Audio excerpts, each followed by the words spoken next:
Darragh Nolan, people might have heard elements of the Tommy Fleming story, if we'll call it that, over recent weeks. But we're going to try and piece the various parts together. So let's just start off with, who's Tommy Fleming? What's his background? How did he become such a big name? Yeah, so Tommy Fleming, originally from Acclaim in South County Sligo, and started singing at a very young age. Around 3 or 4 years of age, he realised that he was into the singing, and his father kind of supported him in that, and he performed in that local area, that kind of pocket in South Sligo and North Mayo, doing local pubs, performing with local groups and that kind of thing, and kind of had built up a little bit of a local profile. But it wasn't until he was 21 years of age and he met Phil Coulter that things really started to take off for him. So just a chance meeting with Phil Coulter while he was performing in Westport, and then later on after that he becomes the lead singer of Dadannan, which many other well-known Irish singers fronted over the years. And meeting Coulter really just kind of led to a meteoric rise, really. He goes from performing in these local venues to touring the US, performing in the likes of Carnegie Hall in New York and playing to these really big venues, the likes of the Cork Opera House and the National Concert Hall here in Dublin. And that's where he really got his big break. And then flash forward a couple of years later, then in the mid-2000s, the Voice of Hope era, as we could call it, the Voice of Hope album gets broadcast, a concert that took place in Knockshrine in Mayo. And that was shown on Public's broadcast television in the States, and his international profile really explodes off the back of that. And that's what led to him being able, in latter years as his career continued, to be able to tour not just here in Ireland and sell out venues here, but also go to Australia, to the US, to the UK, and sell hundreds of thousands of tickets pretty much kind of once every year from then on in, and enjoy just a hugely successful career in music. Yeah, he's a very talented singer. Describe his genre as such. There's an element of classical, there's an element of trad, folk, contemporary. How do we pigeonhole him in that regard? Yeah, he's not quite any one of those things, and he's kind of all of those things. I suppose you could say that he's got a real kind of a tenor voice, that, you know, if he was in the opera, that he would be the leading man, as it were. And that's really the thing that he was most known for, I think, in his musical career, that he had this phenomenal voice that if you heard it, it was instantly recognisable. That's Tommy Fleming, and a voice that's really kind of singular. Talk to me then about Tina Mitchell. Who is she and how did they meet? So Tina Mitchell, just before she met Tommy Fleming, was a manager at a local radio station, and they met, as you do, at a mutual friend's funeral in 2002. And looking back on their relationship, Tina often describes it as a bit of a slow burn, that it was a little bit slow to develop. She had been in a previous marriage from which she had 2 children, and that had ended in 1997. And she spoke over the years about not wanting to rush into a new relationship, a new serious relationship after meeting Tommy, but that when they met that day at that funeral, that they had really hit it off, and over the course of a few meetings and a few dates, that relationship just really kind of built up, and they did end up in a relationship together. So they were engaged then in 2004. They got engaged in Cape Town over in South Africa, and then 2 years later they were married. They had a lovely wedding in Clifton back in County Galway, and then they were married for 20 years up until they separated just the end of last year. Yeah, and from the outside, it looked like a normal, loving, strong relationship. For all the world it did, yeah. No, he was very open in interviews that he did over the years about his home life, about how much he enjoyed getting to help Tina raise the children that she'd had from her previous marriage, that it was a loving relationship, a very happy relationship. He talked at various points about how not only she had helped him in his personal life and that the marriage had been so loving and successful for the both of them, but also that she had helped him so much in his career too. She was his manager up until the separation last year, and that not only the marriage being good for them, but also without her, his career wouldn't have nearly reached the level that it ended up in his eyes. And that was reciprocated by her in interviews as well. She would talk about how loving he was, what a decent person he was, and again, going back to that kind of slow burn at the start of the relationship, she would talk about the relationship is still developing in little different ways over time. And she'd said that as recently as an interview she gave in the Sunday Independent in 2017. So for all the world, yeah, it looked like that Tommy Fleming and Tina Mitchell were very much a happy married couple. Okay, so then we learned a few weeks back that they had separated. What followed was kind of a social media phenomenon, if we can call it that. WhatsApp messages going around of a recording of a conversation, but we'll come back to that. So then last week we had Tommy Fleming coming forward and giving his side of the story. He says he's been living a lie. What was he talking about there? Yeah, he said he was living a lie, and then went on to say that he was now living his truth. And what he meant by that was that he is a gay man, and that was something that he shared publicly for the very first time in that radio interview. And then he went into detail about his side of the story when it came to his separation from Tina, saying that even though it was a happy marriage for the first 10 or 13 years or so that they were together, that over the years cracks had started to appear in the marriage. He said that eventually those cracks weren't covered over, and he said that they had turned into a chasm. And he reflected as well about, I suppose, the shame that he felt about being gay, that he looked back on the Ireland of the 80s and the 90s, the Ireland that he grew up in, that it was a different country, that homosexuality was deemed a crime up until 1993, that gay marriage wasn't legal, and that he felt that he couldn't disclose that publicly. And going on then to talk about his relationship with Tina, and it was put to him, did he ever tell her that he was gay? And what he said was that at the very beginning of their relationship, he had a conversation with her and said, I'm bisexual, and he just was having what he described at the time as a bisexual phase. And he says to Tina that he had a relationship previously with a man in the months leading up to them first meeting each other. Okay. He spoke with Ciara Kelly on News Talk in that interview. Probably the distressing aspect of this is it took a toll upon his mental health, and a very serious one. Yeah, very much so, yeah. So he shared that he had been undergoing treatment at St. Patrick's Mental Health Services here in Dublin, and that he had attempted to take his own life shortly after the separation from Tina last September. And to go back to the leaked audio of the phone conversation between himself and Tina, he did mention that phone conversation took place while he was undergoing treatment in St. Patrick's. He said that it was recorded and shared without his knowledge, and that he doesn't remember it because of the medication that he was on while he was undergoing treatment. And in two ways, he said that he felt his privacy had been taken away from him. He said that he felt his hand was forced in coming out publicly, that while he wasn't necessarily hiding it anymore, that he wouldn't have been the type to scream it from the rooftops, and that he would have rather gone about it in a different way.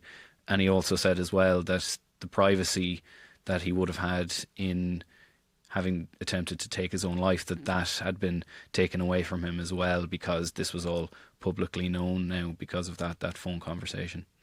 He also spoke about substance abuse. So what did he disclose there?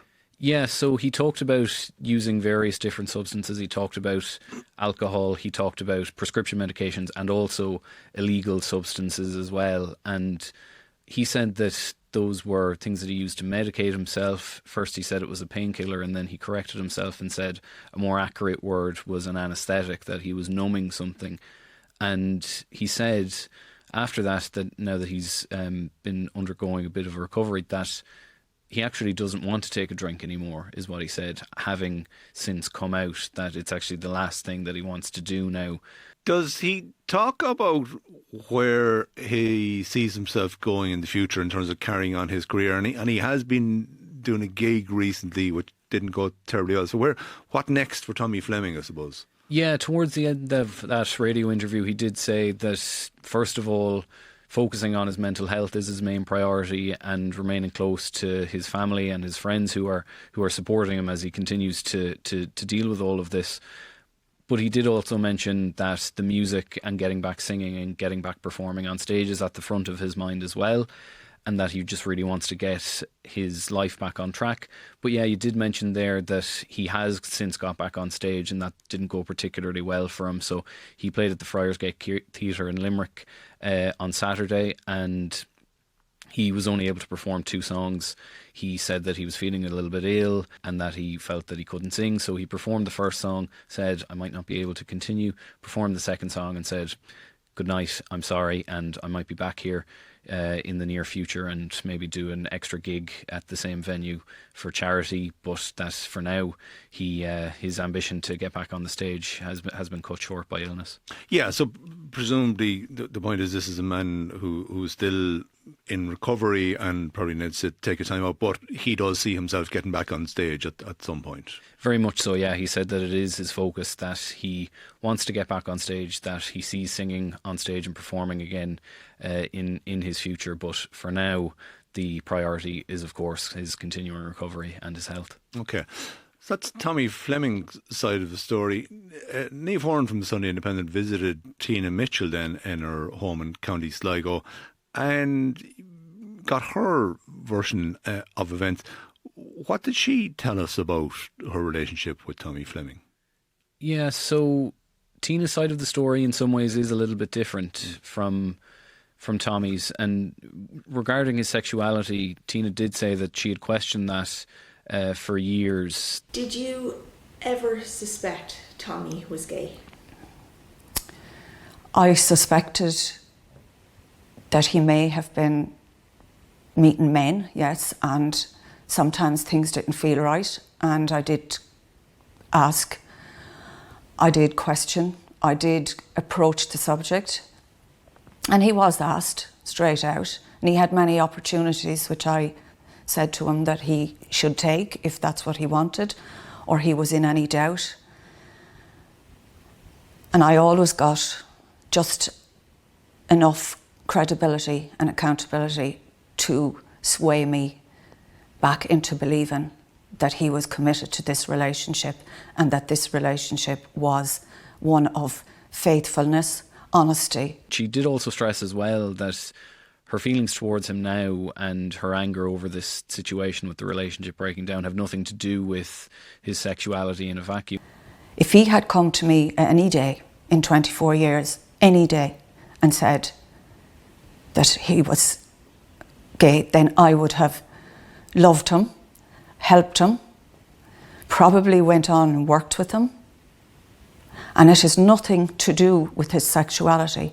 It's to do with the level of deceit and lies. And what she said was, he shouldn't have stolen 24 years of my life. So that's how Tina feels about the situation. And she did mention as well that there were suspicions on her part of an affair in the early part of their relationship, that he was on the phone a lot and that she was unsure why exactly that was. But as mentioned earlier, the relationship did continue, of course, for many years after that, and by all accounts they were happy for much of that relationship. Yeah, she too says that this has all taken a very heavy toll on her. Yeah, both physically and mentally. She said that she's gone through some weight loss in recent months. She told Niamh that she had lost 2 stone and that essentially she was in the middle of a breakdown around the time of the relationship breaking up. She said that she wasn't able to eat, that she would feel sick when she woke up in the morning or she wouldn't be able to sleep at night, that she wasn't able to keep food down. And what she said was that she just couldn't function, that she wasn't able to do anything or to leave the house. So it's fair to say it had and continues to have an immense toll on her.